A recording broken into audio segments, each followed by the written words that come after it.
Every time I watch you guys, every single time, you never talk about this movie.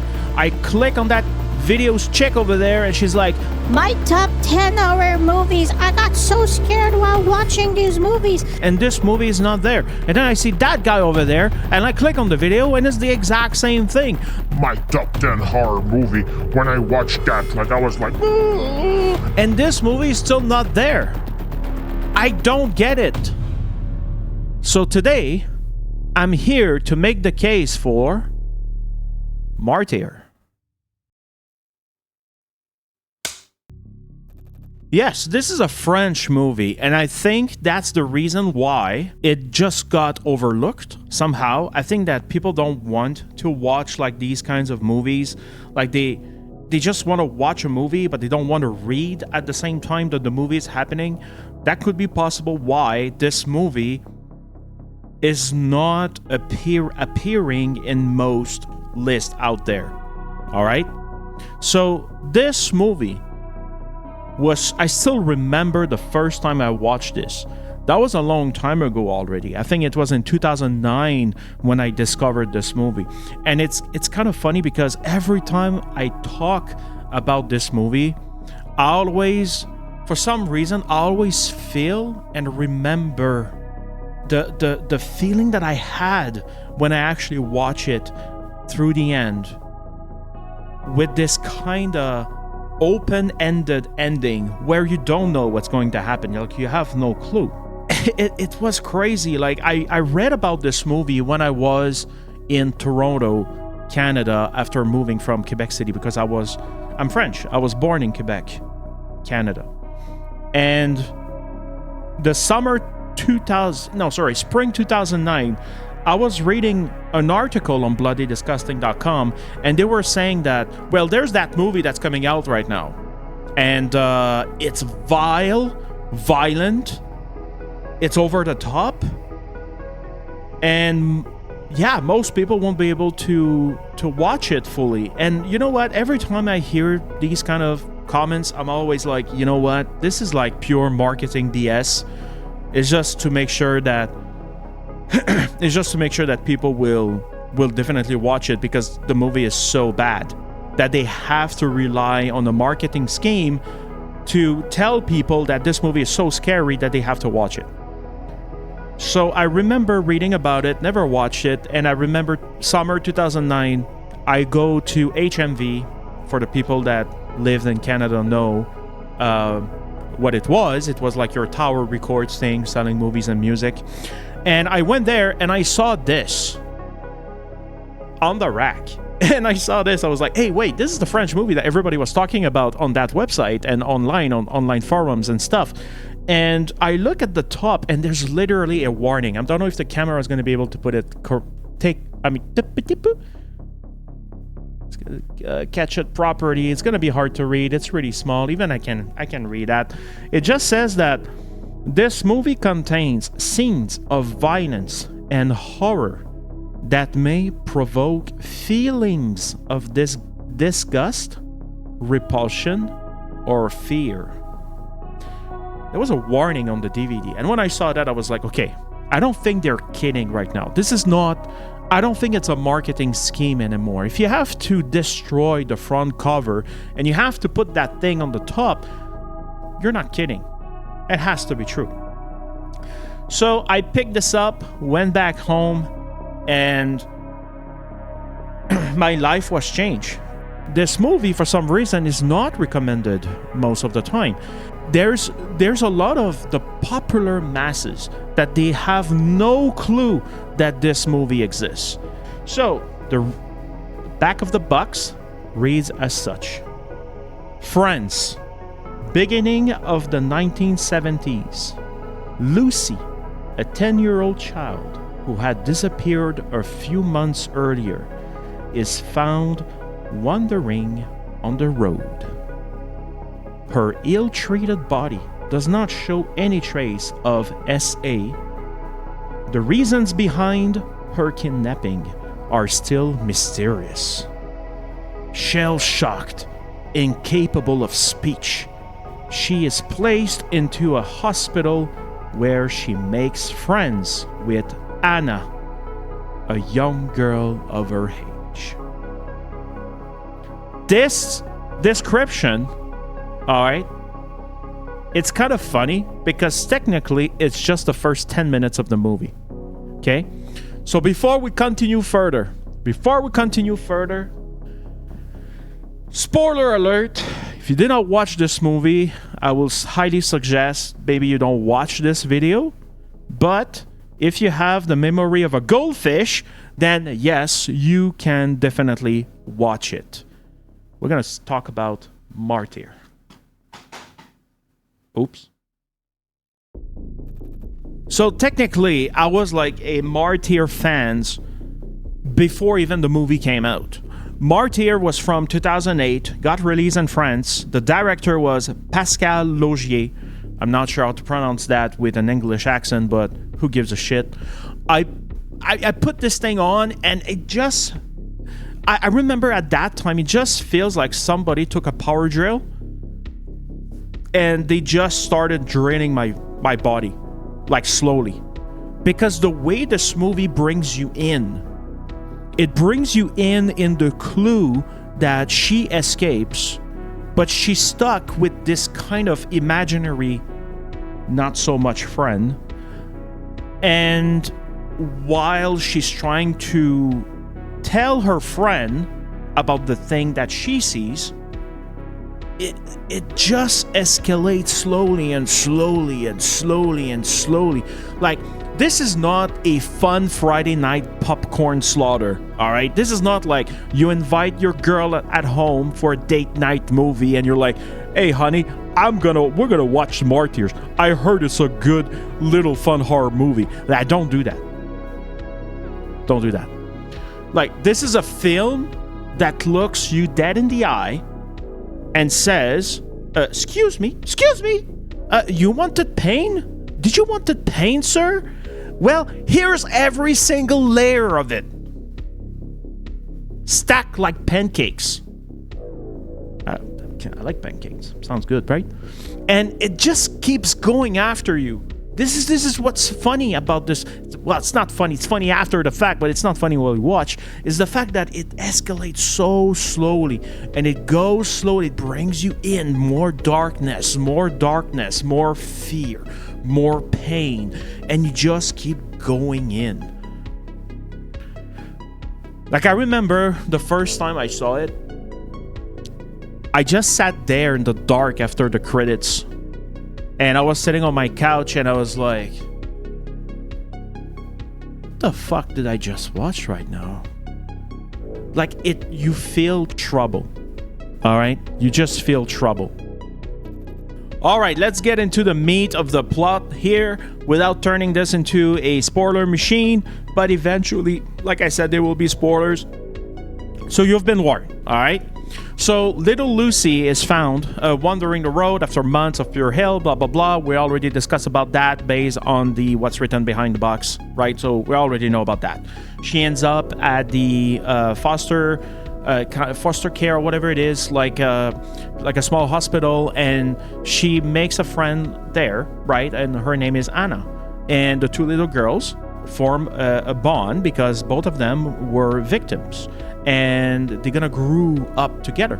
So, and then the story just boom teleports to like 15 years later, and Lucy is all grown up, and she's still carrying all the scars and the visions, right? Of the visions. I'm not gonna tell you what it is, so you're gonna find that all by yourself. And she decides to go because she finds out about the family, right? And she's just gonna go there, okay?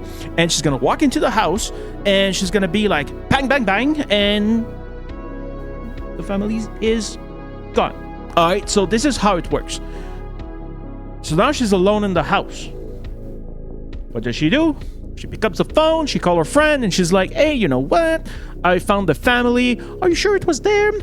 Yeah, I was sure it was them. And then they're gone. Friends come over.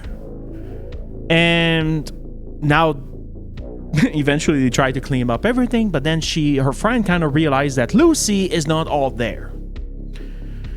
And Lucy cannot outrun the vision. And she's gonna commit something that I'm not gonna say. And what's going to happen now is Anna's gonna be alone. And now the movie does the thing that still makes you wondering what's going on. Because Anna's gonna find something in the house. And the evidence that she's gonna find is gonna prove that Lucy was not completely wrong. And that the people that were living there were part of something bigger than what she thought they were. And eventually now you're going to realize that there's some people who's going to show up, kind of a secret society, and I'm not going to say anything, all right? So technically Anna will become their little project, and you will see what's going to happen at the end. Every bruise, every cut, and at every stage of Anna's transformation throughout the movie appears to be practical effects. And it's really ugly. And when I say ugly, it's not ugly in the style of it's not well done. The practical effects of this movie is really good. Really good. Okay, I'm not going to tell you how she looks like. I'm not going to say what she finds. I'm not going to say anything about that. You have to watch it for yourself, and I can guarantee you there's at least 2 scenes you're going to be like, oh my god, because it's so unreal. And this is what I like about the practical effects of this movie, is the fact that, you know, sometimes they make like effects and the movie is shot, right? You have, I don't have something to display, right? The camera is shot like this, and it's kind of really far a tiny bit, and then something happened and the camera like looks somewhere else, so they make you visualize in your head how it looks like. But for some reason this movie is like, no, we're gonna do a close-up on that thing, okay? The thing on her head, all right? Like, close up, zoom in more. Can you zoom in more? Yeah, no, sorry, it's too close, but yeah, that's fine. Zoom in like that. And this is exactly what's happening with this movie about the special effects, is the fact that they're not shying away, and they really want to show you the art of Benoit Lestan and Adrien Moreau, who actually did the effects for this work. The score apparently was done by Seppuku Paradigm or something like that. I'm not too sure. It's I think it was something like what was their name? I think it was Cortez Brothers or something like that. The score, I'm gonna tell you right now, there's nothing in the score that you're gonna remember. Like, it's not like a movie you put in and you're gonna remember the score. Like Halloween, for example, you're gonna remember like right, or The Exorcist. You're gonna remember that. You're gonna remember any John Carpenter movie. It has that 80s bass synth, like da da da da da da. Like, there's nothing of that. All right, there's no soundtrack to remember for Martyrs. There's nothing. But other than that, this is even though it's not you're not going to remember anything about it. But while you're watching it, everything makes sense. Though this is what's kind of weird, because when the violence hits, like, it's just gonna the score is gonna be there to make you feel it, right? And this is what I like about this movie, is the fact that even though the score is not memorable by itself, it's still a good choice for the movie, in my opinion. All right, so, but yeah. Anyway, when you're gonna watch it, you will know what I'm talking about. Production design. It looks like it's all about... It's kind of weird, because everything happens at the same place of most of the movie, pretty much. It's that clean suburban house, right? Versus the end of the movie, which is wet concrete, medical, nightmarish, right? And the photos on the wall. I'm not going to tell you where it is, but you're going to find out by yourself. Just the way the light hits in these scenes where she's sitting alone and there's only one light turned on, and it's just an overshot it's well done. All right, so it's a movie that it will stay in your head. It will stay in your head. What should have been, I guess, the supportive role, like the secondary role, but she's pretty much the main role for some reason. Her name is Morjana Alaoui. Okay, she's playing Anna. Okay, she carries the entire second half of the movie. Okay, on her back, and she gives one of the most physically and emotionally committed performance I ever saw on film.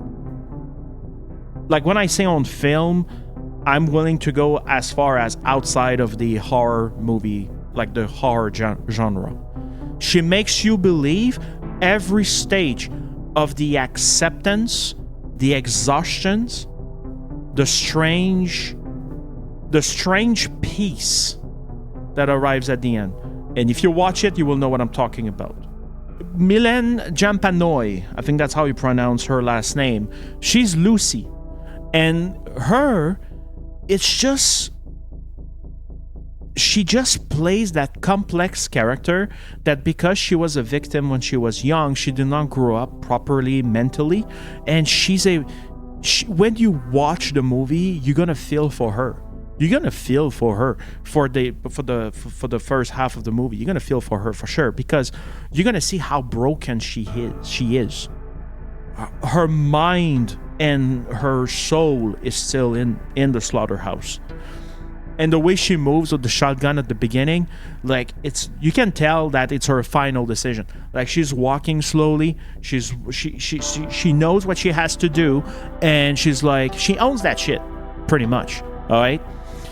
Catherine Bégin, she was old already, and I think it was one of her last role, maybe one of their last movie before she passed away, and she's playing the role of Mademoiselle, which is in English is going to be Miss, like MISS.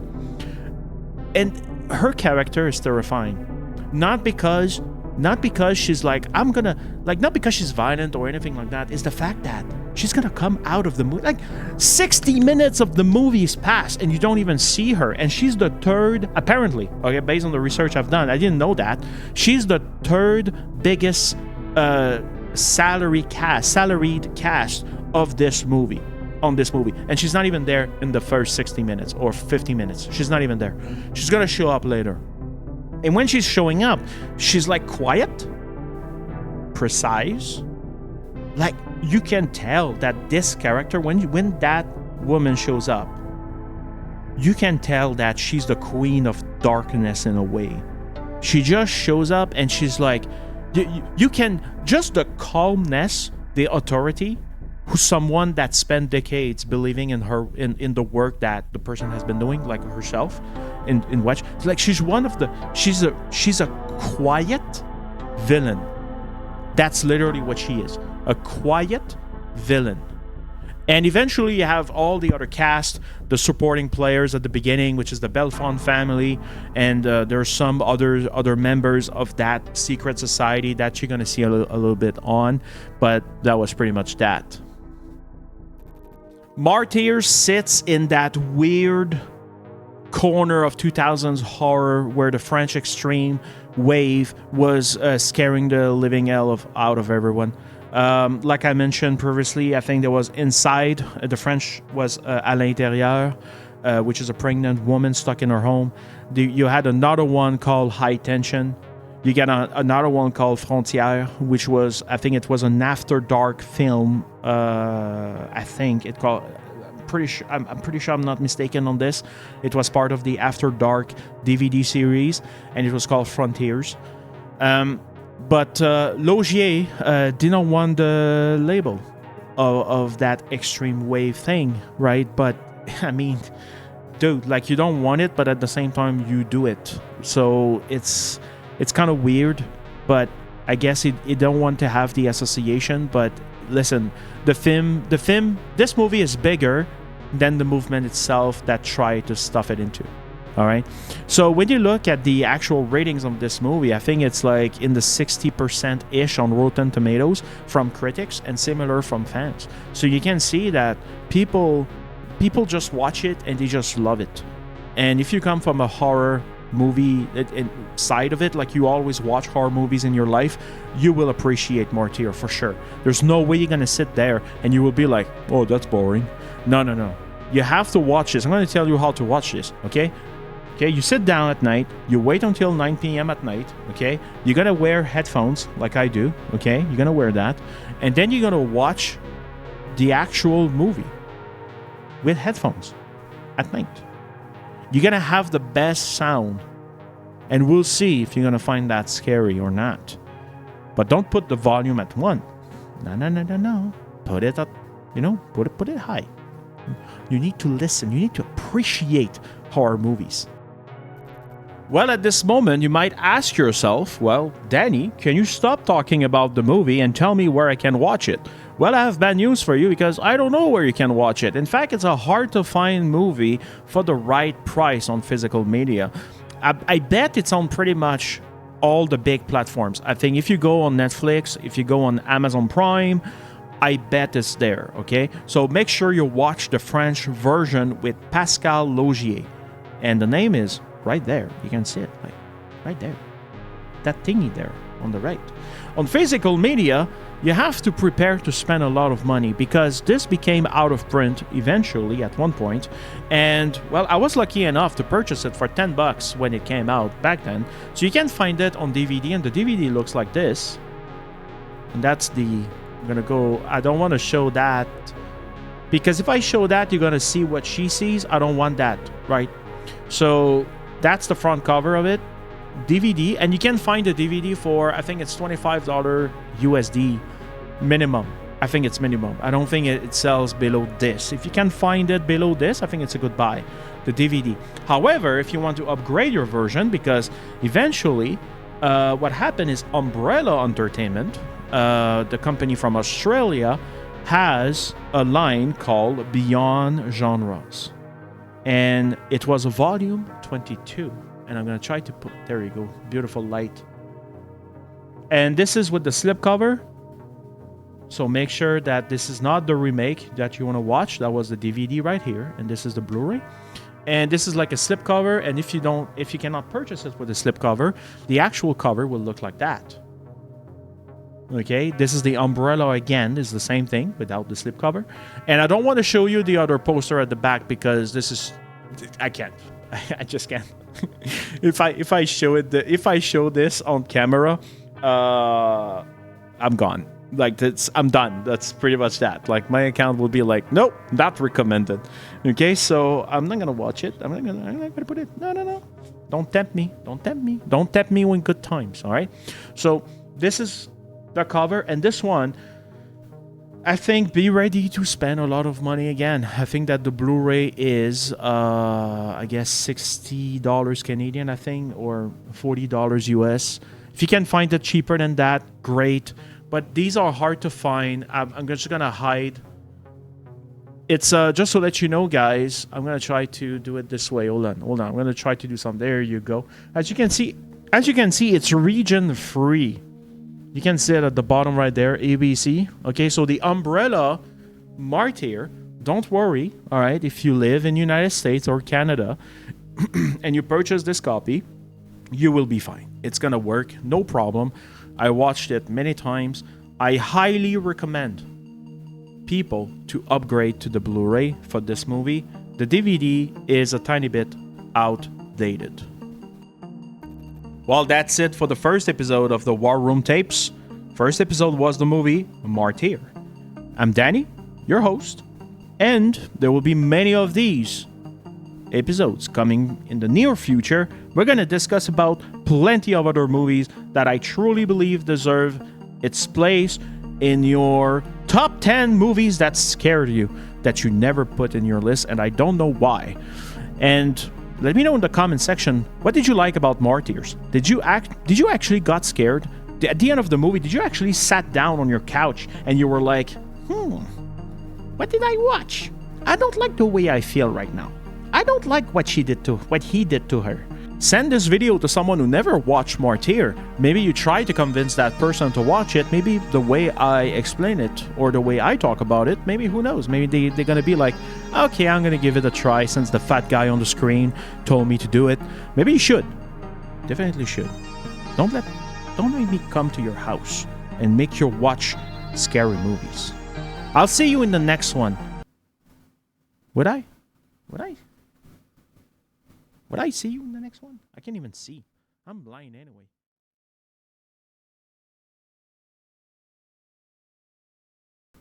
I think we're gonna have a great time.